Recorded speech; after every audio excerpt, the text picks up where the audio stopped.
Hello बच्चों, कैसे हो आप लोग। My name is Alok Pandey, your chemistry mentor. आज की वीडियो बहुत ही इंपॉर्टेंट होने वाली है बच्चों, क्योंकि इसमें हम चैप्टर नंबर 3 11th क्लास, जिसका नाम है periodicity of element and classification, जिसमें हम एनसीईआरटी क्वेश्चंस को डिटेल वे में समझेंगे और डिस्कस करेंगे। चलिए स्टार्ट करते हैं। सबसे पहले पहला क्वेश्चन, सामने बोर्ड पे आपको 4 क्वेश्चन दिखाई दे रहे होंगे, तो ऐसे ऐसे करके हम क्वेश्चंस को समझेंगे और उसका डिटेल एक्सप्लेनेशन लिखेंगे। क्या है क्वेश्चन, क्या है आपके सामने। What is basic theme of organization of periodic table. ये जो पीरियोडिक टेबल है, इसके बनने के पीछे बेसिक थीम क्या है। तो क्या बताया गया था, after discovery of so many elements they were having so many properties which were repeated after regular intervals. So on basis of repetition in properties and large number of properties, they needed organization into table या in table.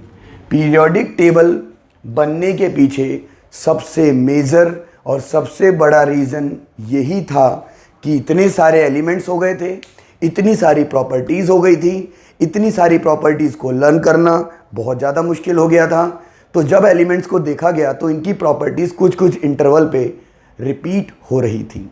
तो इस repetition का criteria, ये theme generate की गई कि अगर properties repeat कर रही जा रही हैं या हो रही हैं तो क्यों ना उनको ऑर्गेनाइज्ड वे में टेबल की फॉर्म में पढ़ा जाए। इसीलिए पीरियोडिक टेबल की डिस्कवरी हुई या उसकी डिस्कवरी के लिए बहुत सारे लॉज बनाए गए।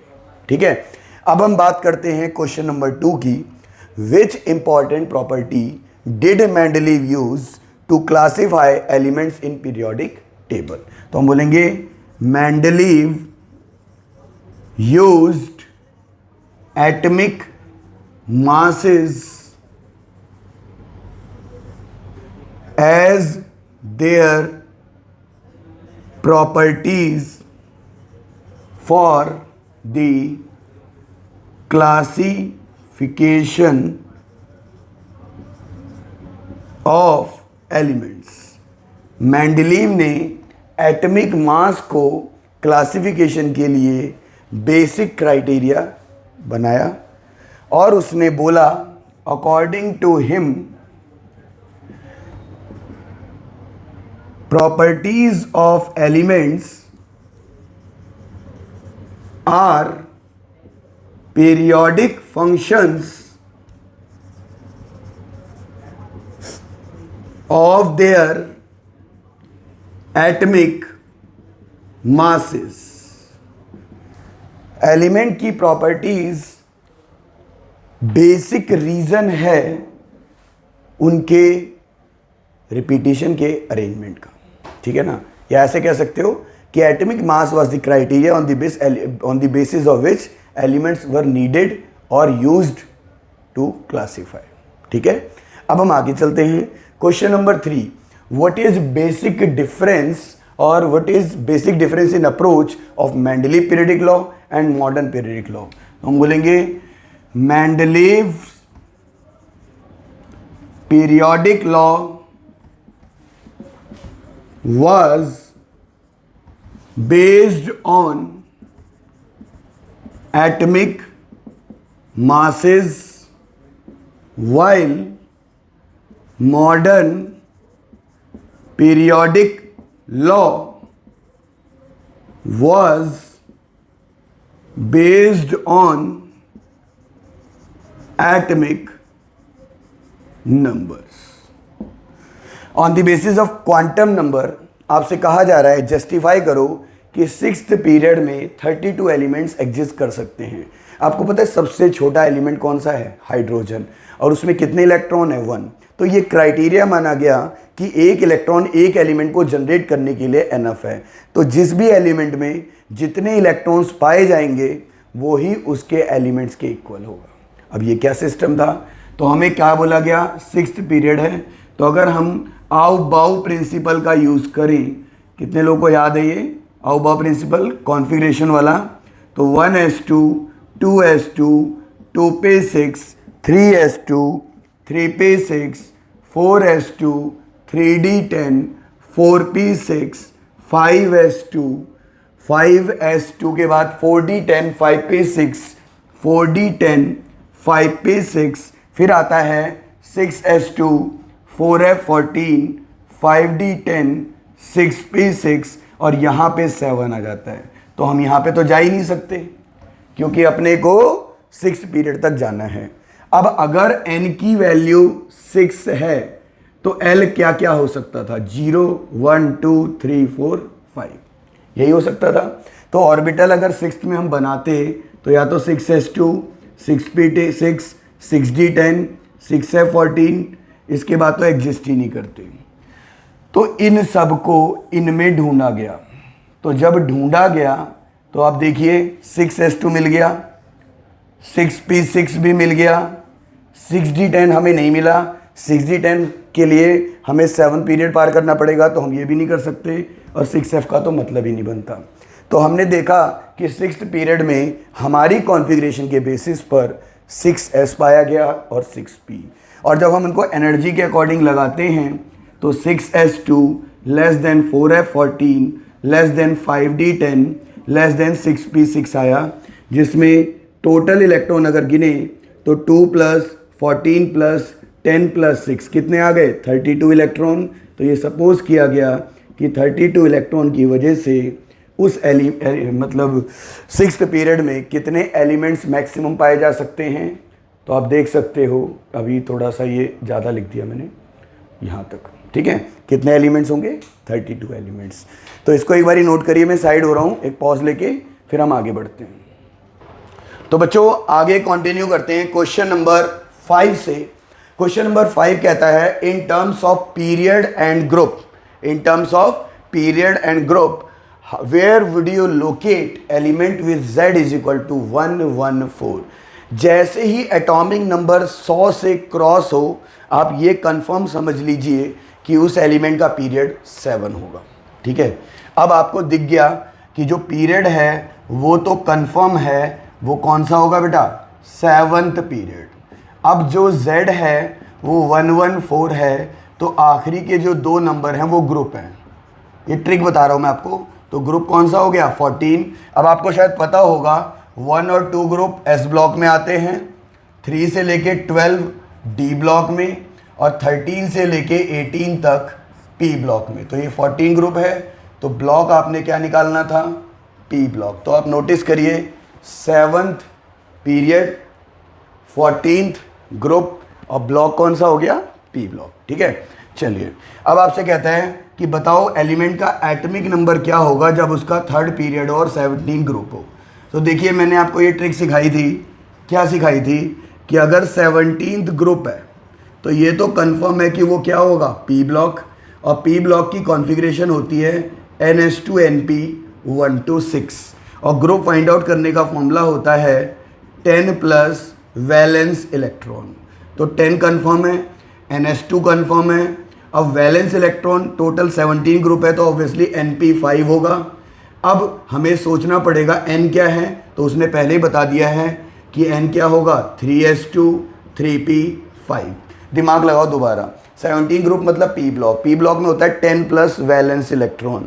वैलेंस इलेक्ट्रॉन अगर 17 ग्रुप है तो कितने होंगे? ऑब्वियसली टोटल क्या होंगे बेटा? 7 होंगे। 7 और 10 तो टोटल 17 आएगा। फिर भी हम इसको दूसरे तरीके से बताते हैं।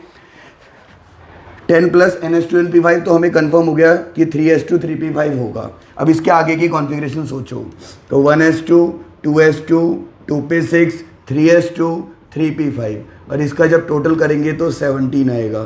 तो 17 इसका क्या हुआ Z, तो एलिमेंट कौन सा हुआ बेटा, क्लोरीन। तो आपको इस तरीके से समझ में आ गया होगा, इजी क्वेश्चन है ये, उसको अच्छे से क्लियर होगा जिसने मेरी ट्रिक देखी हुई है ग्रुप, ब्लॉक और पीरियड फाइंड आउट करने वाली। आगे देखते हैं, which element is named by Lawrence Berkeley laboratory. तो एलिमेंट का नाम था लॉरेंशियम, नाम याद कर लो और कुछ नहीं है। सिंबल है Lr और इसका जो Z है वो होगा 103, याद कर लोगे। सीबोर्ज नाम के साइंटिस्ट ने क्या किया, तो उसने एलिमेंट दिया अपने नाम से सीबोर्जियम, सीबोर्जियम में Sb और इसका Z होगा 106। इसके बाद आता है why do elements in this same group have similar physical and chemical properties. तो हम बोलेंगे same as we know that same group elements have same electronic configuration, so they have almost same valence electron, valency, physical property and chemical property. CP मतलब chemical property और PP मतलब physical property. इसके बाद आगे देखते हैं, थोड़ा सा मैं इसको कैमरे को ऊपर कर देता हूँ, क्लियर रहेगा आपको, ठीक है। आगे क्या है, what does atomic and ionic radii mean to you. तो हम बोलेंगे सिंपल, एटमिक रेडियाई क्या होता है, डेफिनेशन में पहले भी बता चुका हूँ, RA। तो बोलोगे distance between centre of nucleus and outer most orbit, यही होता है ना बच्चों। न्यूक्लियस के सेंटर से आउटर मोस्ट ऑर्बिट की जो दूरी है उसी को हम क्या बोलते हैं, एटमिक रेडियाई। बट जब हम R+ की बात करते हैं कैटायनिक रेडियाई, तो उसमें क्या होता है, आउटर शेल ली जाती है after loss of electron, am I right. जो आउटर शेल ली जाती है वो क्या ली जाती है, आफ्टर लॉस ऑफ इलेक्ट्रॉन, ये है R+। और जब हम R- की बात करते हैं तो उसे हम कहते हैं एनायनिक रेडियाई, और ये क्या होती है, outer shell after gain of electron. ये भी बात सही है। तो ये मैंने थोड़ा जगह कम थी तो इस तरीके से आपका कर दिया। और अगर हम क्या बोलें इसमें ऑर्डर की बात करें तो इतनी सी जगह का फिर यूज़ करेंगे, सबसे बड़ी होगी R-, फिर RA और सबसे छोटी क्या होगी R+। इसका एक्सप्लेनेशन मैंने पीछे वीडियोस में दिया हुआ है, तो इसको फटाफट से नोट डाउन करें, पॉज ले करके फिर हम आगे बढ़ते हैं। तो बच्चों अब हम बात करेंगे आगे के क्वेश्चंस की। तो सामने आपके क्वेश्चन है क्वेश्चन नंबर 10। क्वेश्चन नंबर 10 में आपसे बोला गया है how does atomic radii very in period and group. ये इतना इंपॉर्टेंट क्वेश्चन है कि इसने सबसे बेसिक कॉन्सेप्ट को ही पकड़ लिया है, बिकॉज डाउन द ग्रुप और अलोंग द पीरियड लगता है शील्डिंग इफेक्ट। शील्डिंग इफेक्ट अगर आपको पता हो तो जब हम डाउन द ग्रुप आते हैं तो नंबर ऑफ इनर शेल्स बढ़ती हैं और इनर शेल्स न्यूक्लियस को प्रोटेक्ट करती हैं बाहर से इलेक्ट्रॉन को गेन करने से। मतलब down the group shielding effect बढ़ता है, इनर शेल्स की प्रोटेक्शन पावर बढ़ती है और इसीलिए साइज भी क्या करता है, इंक्रीज। लेकिन जब हम लेफ्ट टू राइट पीरियड में जाते हैं तो नंबर ऑफ शेल्स सेम रहती हैं, शील्डिंग इफेक्ट पुअर होता जाता है, बल्कि उसका ऑर्डर होता है S, P, D और F। तो left to right shielding effect poor होने के कारण और नंबर ऑफ शेल्स सेम होने के कारण जो प्रोटोनिक नंबर है या न्यूक्लियर फोर्स ऑफ अट्रैक्शन है वो डोमिनेट करने लगती है किसमें, शील्डिंग इफेक्ट के रिस्पेक्ट में। कौन सा इफेक्ट होता है, रिपल्सिव इफेक्ट। इसीलिए left to right size decrease होता है और टॉप टू बॉटम साइज क्या करता है, इंक्रीज। तो अब हम क्या बोलेंगे, on moving down the group, on moving down the group, the number of inner shells increase. So shielding effect increase and atomic radii or size also increase. But along period कैसे होता है periodic table में? Left to right number of inner shells are same. अब number of inner shells अगर same होंगी so shielding effect becomes poor. Even order भी आपको बताया गया था SPDF. सो साइज क्या करेगा? डिक्रीज करेगा. राइट है. अब आगे आ जाओ. What is mean by iso electronic species? Iso electronic species are those species which have same number of electrons. Actually iso का मतलब ही होता है सेम और इलेक्ट्रॉनिक का मतलब इलेक्ट्रॉन. तो जिनमें इलेक्ट्रॉन सेम होंगे उन्हें हम आइसो इलेक्ट्रॉनिक कहेंगे. अब ए पार्ट में जब F माइनस बोला तो फ्लोरीन का 9 + 1 10 इलेक्ट्रॉन जो कि किसके इक्वल है? नियॉन के. बी में आर्गन बोला 18 है तो इसको तो आर्गन के इक्वल ही रखेंगे. तीसरे में Mg2+, मैग्नीशियम का एटॉमिक नंबर 12 - 2 10 इलेक्ट्रॉन तो इसको किसके इक्वलेंट रखना है? नियॉन के. और सबसे लास्ट में डी पार्ट में रुबेडियम का 37 - 1 कर दो 36 इलेक्ट्रॉन तो ये किसके इक्वल है? क्रिप्टन के.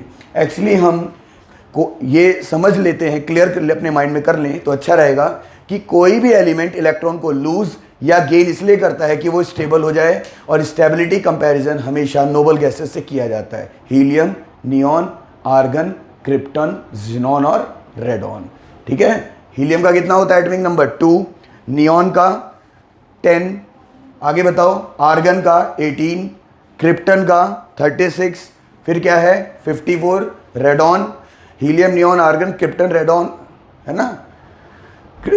हाँ ठीक है. Helium, neon, argon, krypton, radon. तो याद रहेगा आपको helium, neon, argon, krypton, radon. मैं यहाँ लिख भी देता हूँ.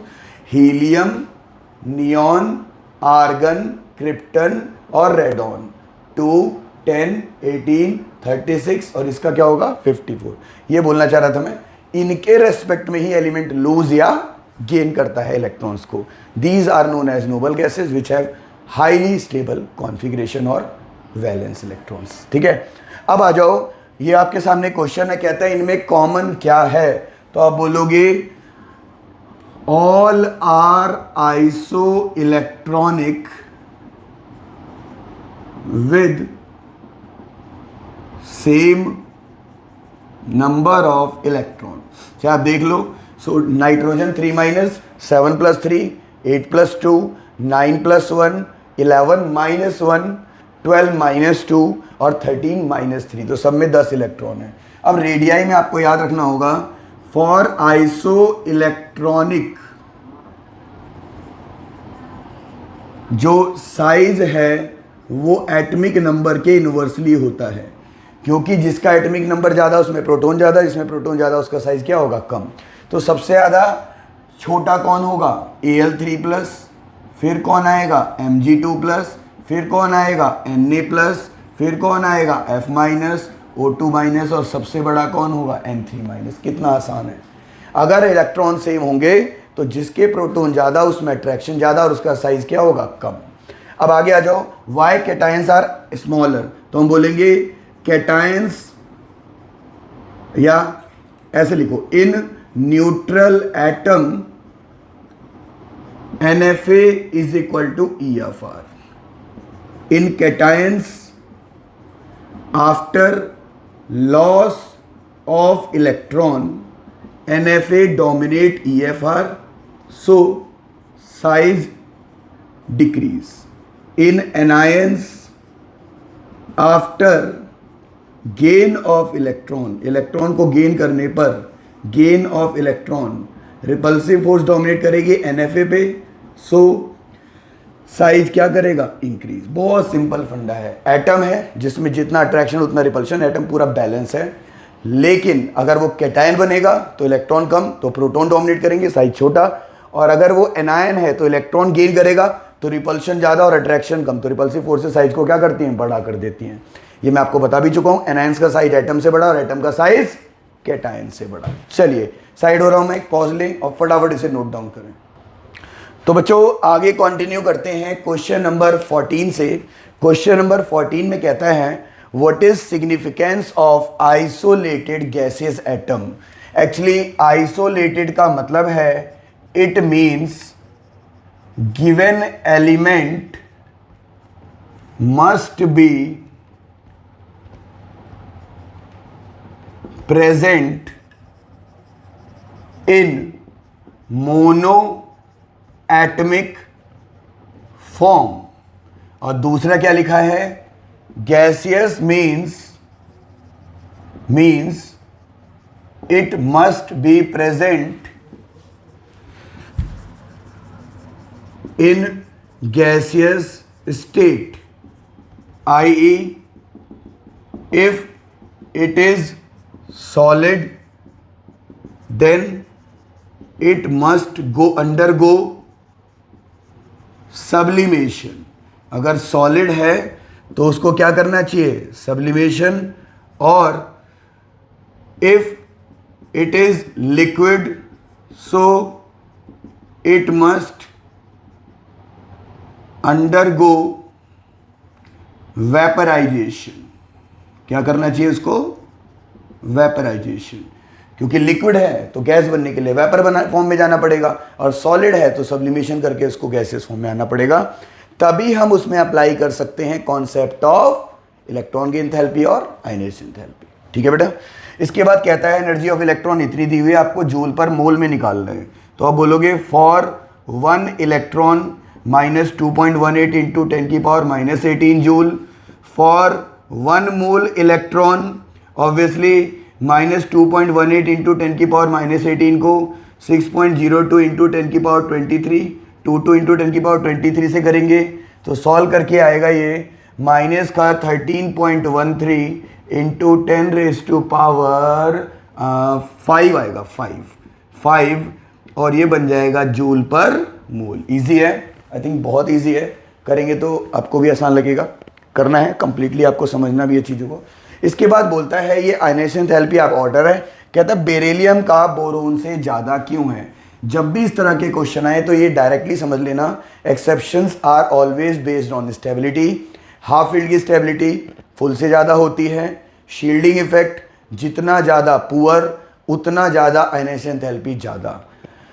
या SPDF ये पेनिट्रेशन पावर का भी यूज़ है। थोड़ी छोटी चीज़ें आएंगी, देखो इस क्वेश्चन में समझाता हूँ मैं। जैसे बेरिलियम है, उसका एटॉमिक नंबर 4 है तो आप करते हो 1s2 2s2, जबकि बोरोन का 5 है और आप करते हो 1s2 2s2 2p1। तो ये 2s है प्लस कंप्लीटली फील्ड है और ये 2p ऑर्बिटल है। तो आप बोलोगे बेरिलियम हैज़ स्मॉलर साइज। दूसरा कंप्लीटली फिल्ड s ऑर्बिटल, बात नंबर 2। ठीक है, कंप्लीटली फिल्ड s ऑर्बिटल। फिर high penetration of s orbital of कौन सा orbital, s orbital. So higher क्या होगी उसकी आयनाइजेशन एंथैल्पी। फिर कहता है ऑक्सीजन की नाइट्रोजन और फ्लोरीन से कम क्यों है। ऑक्सीजन का एटॉमिक नंबर 8 है, आप करते हो 1s2 2s2 2p4, तो ऑब्वियसली ये क्या है अनस्टेबल। नाइट्रोजन 7 है तो आप करते हो 1s2 2s2 2p3, तो हम बोलेंगे more stable due to half filled और हाफ फिल्ड p ऑर्बिटल। इसके बाद हम बात करें फ्लोरीन की तो 9 होता है, तो 1s2 2s2 2p5, तो आपको पता होना चाहिए कि ऑक्सीजन और फ्लोरीन लेफ्ट टू राइट क्या होता है, shielding effect poor, zeff effective nuclear charge high, so higher ionization enthalpy. तो इस लॉजिक को समझ में आया। पहली बात तो सारा खेल क्या है, लेफ्ट टू राइट जब हम जाते हैं तो आयनाइजेशन एंथैल्पी क्या करती है, डाउन दी ग्रुप तो बेटा डिक्रीज करती है, लेकिन लेफ्ट टू राइट क्या करती है, इंक्रीज। तो उसका रीजन क्या है कि शील्डिंग इफेक्ट पुअर होता जाता है, अट्रैक्टिंग पावर ज़्यादा, अट्रैक्शन ज़्यादा तो इलेक्ट्रॉन निकालने में एनर्जी ज़्यादा लगेगी। लेकिन वहाँ एक्सेप्शन आ जाता है हाफ फील्ड का, तो ऑक्सीजन से ज़्यादा नाइट्रोजन की क्यों है, जबकि होना क्या चाहिए था, नाइट्रोजन की कम होनी चाहिए और ऑक्सीजन की ज़्यादा। तो इसमें क्या कंडीशन आ गई, हाफ फील्ड। बाकी ऑक्सीजन फ्लोरीन में तो नॉर्मल ट्रेंड फॉलो हो रहा है। तो आई गेस आपको ये बात समझ में आ रही होगी। देख लो, बिल्कुल प्रॉपर आपको दिखाई देना चाहिए, ठीक है। स्क्रीनशॉट लेके जूम करके भी देख सकते हो अगर ना दिखे, थोड़ा ज़्यादा कंटेंट हो गया इसमें। अब पूछ रहा है ये बड़ा फेमस क्वेश्चन है, why how would you explain that first ionization enthalpy of sodium is less than magnesium while second is higher. तो अब हम सारा खेल किस पे खेलेंगे, सोडियम के एटॉमिक नंबर पे। 11 होता है, 1s2 2s2 2p6 3s1। अब आप इसको क्या करोगे, फर्स्ट एक्साइटेड स्टेट में ले जाओगे। फर्स्ट एक्साइटेड स्टेट में आप इसको Na+ बनाओगे। इस वक्त ये क्या है, अनस्टेबल। ध्यान से देखना, अब Na+ क्या हो जाएगा, 1s2 2s2 2p6, तो ये क्या हो गया, स्टेबल। तो आप नोटिस कर सकते हो, आप अनस्टेबल को किस में कन्वर्ट कर रहे हो, स्टेबल में। तो ऑब्वियसली सो लो आयनाइजेशन एंथैल्पी। लेकिन जब आप इसमें से एक और इलेक्ट्रॉन निकालना चाहते हो और आप बनाओगे सेकंड एक्साइटेड स्टेट, तो ऐसे केस में Na पे क्या आएगा, 2+, और इसमें इलेक्ट्रॉन किससे निकालना है, 2p से। तो ऑब्वियसली स्टेबल को आप क्या करना चाहते हो, अनस्टेबल। तो याद रखना, अनस्टेबल को स्टेबल बनाना है तो कम एनर्जी चाहिए, क्योंकि वो खुद चाहता है इलेक्ट्रॉन निकालना। लेकिन स्टेबल को अनस्टेबल बनाने के लिए आपको एनर्जी ज़्यादा देनी पड़ेगी, इसीलिए इसकी आयनाइजेशन एंथैल्पी क्या होगी, हायर आयनाइजेशन एंथैल्पी। वहीं पे जब हम बात करेंगे मैग्नीशियम की, तो मैग्नीशियम का 12 होता है, 1s2 2s2 2p6 3s2, जो कौन सी कंडीशन है, स्टेबल। तो जब आप इसको फर्स्ट एक्साइटेड स्टेट में ले जाओगे तो ये होगा 1s2 2s2 2p6 3s1। तो आप इसको क्या बना रहे हो, अनस्टेबल। तो ऑब्वियसली यहाँ पे क्या होगी, हाई आयनाइजेशन एनर्जी फर्स्ट। लेकिन जब आप इसको सेकंड एक्साइटेड स्टेट में ले जाओगे तो 1s2 2s2 क्या बन रहा है, 2p6। अब अनस्टेबल किस में कन्वर्ट हो रहा है, स्टेबल में। तो यहाँ पे क्या लगेगी, लो आयनाइजेशन एनर्जी सेकंड। ठीक है बेटा, तो यहाँ पे भी मैं सेकंड वर्ड यूज़ कर लेता हूँ और फर्स्ट। हम कर क्या रहे हैं, सेम एलिमेंट से जब हम पहला इलेक्ट्रॉन, लो थोड़ा इधर कर दिया मैंने, सेम एलिमेंट से, मैं साइड हो जाता हूँ थोड़ा सा, जब सेम एलिमेंट से पहला इलेक्ट्रॉन निकालने हैं तो फर्स्ट एक्साइटेड स्टेट और एनर्जी का नाम है फर्स्ट आयनाइजेशन एनर्जी। अब उसी सेम एलिमेंट की उसी स्टेट में से एक और इलेक्ट्रॉन निकालना है, तब उसको हम बोलेंगे सेकंड एक्साइटेड स्टेट, और आयनाइजेशन एनर्जी को क्या बोलेंगे, सेकंड आयनाइजेशन एनर्जी। सेम वहाँ पे हो रहा है, स्टेबल को अनस्टेबल बनाओगे एनर्जी ज़्यादा लगेगी, अनस्टेबल को स्टेबल बनाओगे एनर्जी कम लगेगी। बहुत बढ़िया क्वेश्चन है, अपनी लैंग्वेज में आप इसे अच्छे से एक्सप्लेन भी कर सकते हो। होप सो आपको समझ आ रहा होगा। मैं साइड हो रहा हूँ, एक पॉज लें और फटाफट नोट डाउन करें। तो बच्चों अब हम बात करते हैं क्वेश्चन नंबर 18। क्वेश्चन नंबर 18 थोड़ा सा अलग है, देखिए क्या लिखता है, what are the various factors due to which ionization energy of main group element decrease down the group. तो अब आप क्या बोलोगे, हमें पता भी है कि down the group ionization enthalpy क्या करती है, डिक्रीज जनरली, ये तो सबको ही पता है। ड्यू टू पूछ रहा है क्यों, तो पहला atomic size increase, so it becomes hard to hold outermost electron. दूसरा डाउन द ग्रुप क्या होता है, shielding effect increase due to increase in number of inner shells. ये दो बातें हो गई। तीसरा on moving down the group, आप कह सकते हो कि जब आप ग्रुप में ऊपर से नीचे की तरफ आ रहे हो तो इफेक्टिव न्यूक्लियर चार्ज, जिसको आप जेफ कहते हो, जेफ, वो भी क्या करता है, ऑल्सो डिक्रीजेस। ठीक है ना। तो ये बहुत सिंपल है कि जितना ऊपर से नीचे की तरफ आते हैं तो न्यूक्लियस का बाहर, सबसे बाहर वाले इलेक्ट्रॉन के साथ अट्रैक्शन वीक हो जाता है। अट्रैक्शन वीक तो इलेक्ट्रॉन निकालने में एनर्जी भी क्या लगेगी, कम लगेगी। बड़ा ही सिंपल है। आगे देखते हैं द फर्स्ट आयनाइजेशन एंथैल्पी। अब देखो ये सेम ग्रुप दिया हुआ है। अब अगर आप देखो बोरोन, एल्युमिनियम, गैलियम, इंडियम और थैलियम, इनकी आयनाइजेशन एंथैल्पी दी हुई है 801, 577, 579, 558 और 589। अब आप देखो हमने अभी पढ़ा कि down the group ionization enthalpy क्या करती है, डिक्रीज करती है। तो यहां से यहां तक क्या है, general decrease as zeff decrease. लेकिन यहां से यहां तक क्या हो रहा है, आयनाइजेशन एंथैल्पी इंक्रीज कर रही है एज, क्या होता है देखो एटॉमिक नंबर पता होना चाहिए, 5, 13, 31, 49 और 81। तो 13 से 31 में एटॉमिक नंबर 21 से 30 आ जाते हैं डी ब्लॉक एलिमेंट। तो हम बोलेंगे ionization enthalpy increases as D orbital involve and cause poor shielding effect. So ZEF increase and ionization enthalpy भी क्या करेगी, increase। ठीक है ना, समझ में आ गया। डी ट्रांजिशन भी कह सकते हो या poor shielding effect of D orbital electron. फिर ये क्या है, जनरल डिक्रीज एज जेफ, दोबारा से क्या करने लगता है, डिक्रीज। लेकिन यहां से यहां तक क्या हो जाता है, फिर आयनाइजेशन एंथैल्पी बढ़ती है as F orbital involve, F orbital electron involve and cause more poor shielding effect. So zeff यहां पे भी क्या करता है, इंक्रीज, और आयनाइजेशन एनर्जी भी क्या करती है, इंक्रीज। ठीक है, चलिए मैं साइड हो रहा हूं, एक पॉज ले और फटाफट इसको नोट डाउन करें बच्चों। अब हम बात करते हैं क्वेश्चन नंबर 20। क्वेश्चन नंबर 20 थोड़ा सा डिफरेंट है। क्या आपको इलेक्ट्रॉन गेन एंथैल्पी का मतलब पता है, the energy release during gain of electron. अब जितनी ज्यादा एनर्जी रिलीज होगी उतनी नेगेटिव होगी कि उतना ही प्रोसेस क्या होगा, एक्सोथर्मिक। तो अगर बोले मोर नेगेटिव मतलब मोर, समझ में आ रहा है, मोर नेगेटिव मतलब मोर, लेस नेगेटिव मतलब लेस, बस नेगेटिव वर्ड से कोई मतलब नहीं है। बहुत सिंपल सा लॉजिक है।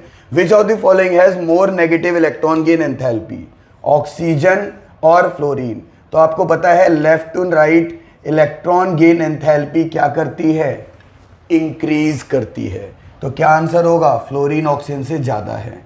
लेकिन जब हम फ्लोरीन क्लोरीन की बात करते हैं तो फ्लोरीन का एटॉमिक नंबर 9 है। ये आता है 1s2 2s2 2p5, फिर आता है 3s0 3p0 4s0 3d0। लेकिन जब आप क्लोरीन की बात करते हो 17, तो 1s2 2s2 2p6 3s2 3p6 3p5 sorry 4s0 और 3d0। मतलब क्लोरीन का इलेक्ट्रॉन डी में जंप कर सकता है, मतलब इसकी गेनिंग टेंडेंसी और बढ़ गई। तो हम यहाँ पे एक्सेप्शनली बोलेंगे कि आंसर में होना क्या चाहिए था, क्योंकि डाउन द ग्रुप क्या करता है, डिक्रीज। तो फ्लोरीन का क्लोरीन से ज्यादा होना चाहिए, लेकिन होगा किसका ज्यादा, क्लोरीन का, ड्यू टू वैकेंट, याद कर लो ये बहुत काम की चीज है, vacant d orbital in chlorine. Okay बेटा, अब आ जाओ, what do you expect about second electron gain enthalpy of oxygen as compared to first one.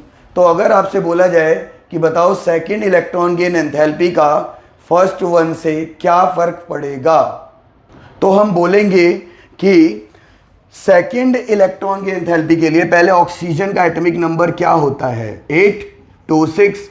एक इलेक्ट्रॉन इसे गेन कराओ तो ये क्या बन जाएगा, O-।